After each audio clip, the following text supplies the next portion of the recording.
Hey everybody, it's Yammer's2 again, and I wanted to take a quick look at Simpler within Ableton. And if you hang out till the last part of the tutorial, I'm going to have a special treat for you. I'm going to tell you where you can find thousands, literally thousands of free samples. I'm going to open my browser over here in the other window. I'm not going to tell you where that is. I'm going to make sure it's all ready for you though, right? Tease, tease, tease. Okay.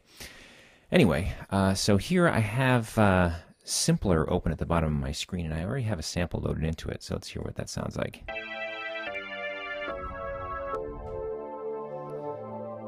And this is a complex sample. It actually has some pitch change and some stuff going on, so it's nice to have a nice long sample, but it's a little tricky to use that kind of sample that's got some pitch changes and some modulation going on in the sample itself, because as it changes pitch across the keyboard, the modulations are going to change speed, and that's a little bit weird. Check this out.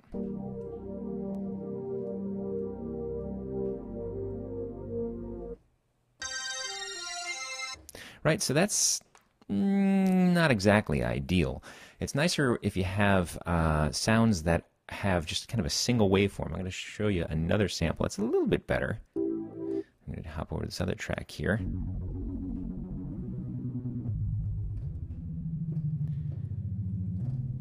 Still hear that though. As I'm moving up and down the keyboard, it's definitely changing the rate of that modulation there. I'm also using a filter on this. So the harder I play, I get more of an effect there.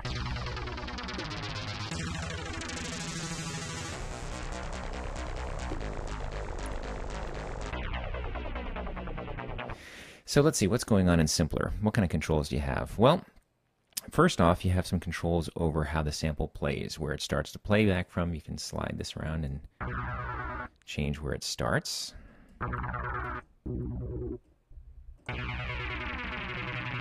Right. And you have a change over the amount that loops. If I 0%, it's going to have virtually none of it at the end. It's going to just keep looping. But if I say, okay, 100%, that means from start to finish, 100% is going to loop. In this case, it's going to go over and over again. It works pretty well at this point.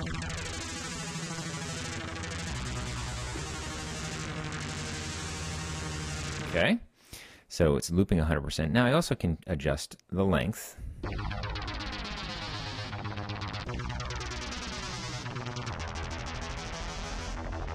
So I can really kind of fine tune if I did have just a single cycle of a waveform.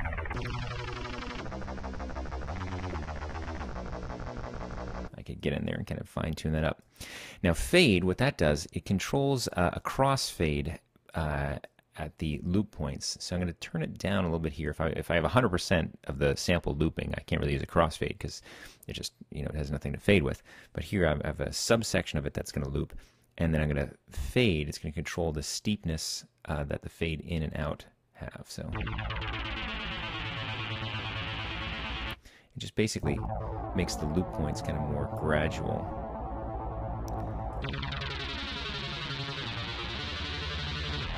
And that can help kind of smooth loops as you go in and out.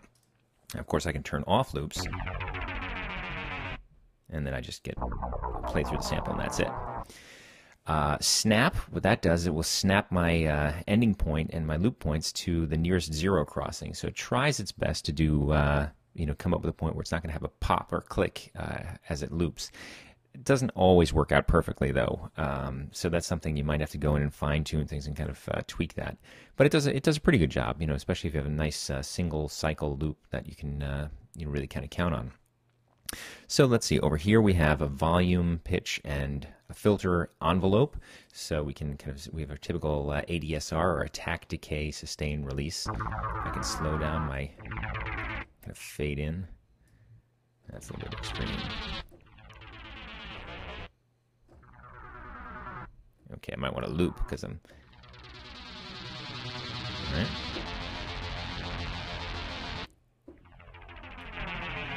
Come in quicker, and I'm going to decay slower.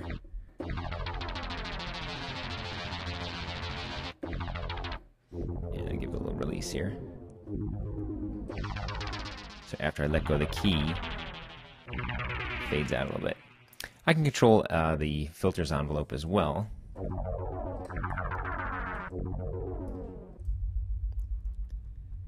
And here the filter will kind of gradually open up as we reach 20 seconds. Change that a little bit. Okay, pitch. You can have it pitch up and down. You guys have probably heard that kind of thing before. Let's see. Let something happen here. It's a little tricky in this particular sample, so it's sort of got a lot of stuff going on. So I don't know how effective pitch is going to be. We're going to leave that for now. That's more like if you had, again, if it had a nice pure waveform, that would come in more handy. So here's our main filter section. You turn the filter on and off, determine what type of filter it is, and typical frequency and resonance of it. And you might notice as I was playing things, it depended on my velocity of how kind of bright the sound was, and that's because I had velocity tracking set to 100% on the filter. So if I have that set low, no matter how hard I press on the keyboard, it doesn't matter. If I put it up high, I get lots of variation as I play in the sound. I can also have an LFO on my filter. Right now it's set up pretty high, but the LFO is turned off. It sounded a little dubsteppy now when I turned the LFO on. Nice, right? So it is possible to do some nice modulated bass and all kinds of other cool modulated sounds on here. And you have your typical the things that can affect the LFO rate. You can set it for beats, you can set it for hertz, you can set the shape, right, of just a sine wave kind of thing going on. You can also set the key tracking on there, so depending on where you press on the keyboard, it's going to affect the rate or the depth, and you can change the offset to kind of slide it back and forth so it can be out of sync, whether or not it re-triggers as you hit new keys, and so on. You can also now, we can transpose the sample up and down. So that's pretty straightforward. You can detune it a little bit. Let's see. There we go. That's why I wasn't getting my pitch going on. So I have to turn, set the depth of the envelope, my pitch envelope here, and then my pitch envelope will actually do something. All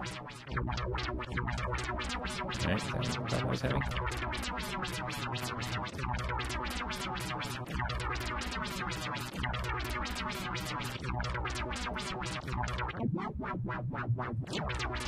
I don't know, I'm not a big fan of pitch modulation, but you get what the idea there is. So you're modulating the pitch according to this envelope, and you set sort of depth to it. Okay, we'll set that back to 0.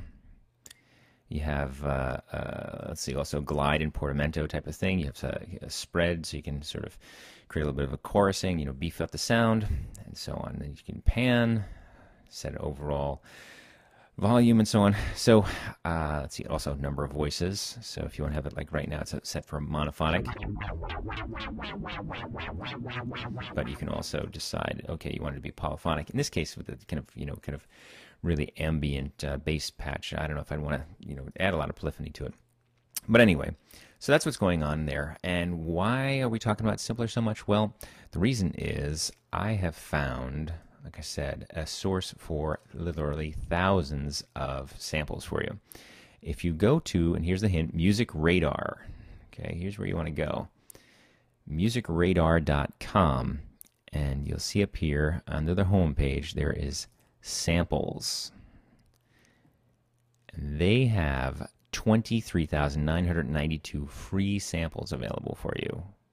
And they range everywhere from ambient to, what else do we got? Ambient to funk to remix samples, Afrobeat samples, acoustic guitar samples, house percussion, wonky samples, jazz club samples, songwriter samples, filthy hippie samples. It's got dubstep, house. It's unbelievable. Some of the the amount of samples you can get here for free. You just go there, you download it, you get a zip file, you put it on your hard drive.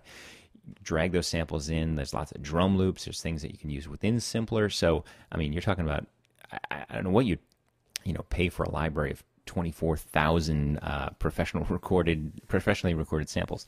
So, that's worth definitely checking out. Oh, it's been 10 minutes. So on that note, I'm going to sign off. I think I've given you some good hints, shown you a little bit about how Simpler works, and given you an incredible source for lots of free samples. So definitely check that out. Have fun. Knock yourselves out.